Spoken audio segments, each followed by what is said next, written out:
আজি ইয়াতে আমি চাম ৰিভ্যালুৱেশ্যনটো ক'ৰ পৰা এপ্লাই কৰিব লাগে।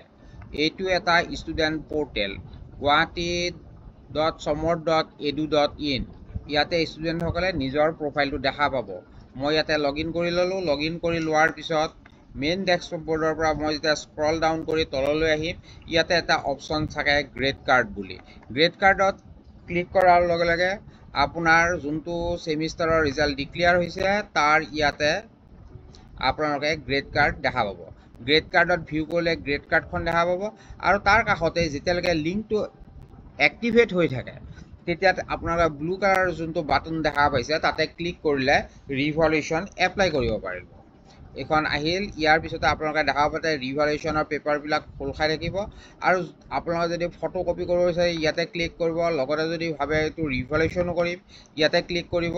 কৰি পেলাই আপোনালোকে ছাবমিট বাটনটো টিপাৰ লগে লগে পইচাৰ হিচাপটো লগে লগে আহি যাব। এয়া আহি গ'ল ছাবমিট এণ্ড পে ফি। গতিকে ফি এমাউণ্টটো তলৰ পিনে আপোনালোকে দেখাই পাইছে আহি গ'ল। অহাৰ লগে লগে যেতিয়া এতিয়া ফিত আপোনালোকে ক্লিক কৰি দিব, দিয়াৰ লগে লগে আপোনালোকে অট'মেটিকেলি এপ্লাই হৈ যাব। এইদৰেই সমৰ্থ পৰ্টেলত আপোনালোকে ৰিভ্যালুৱেশ্যন এপ্লাই কৰিব পাৰিব। ধন্যবাদ।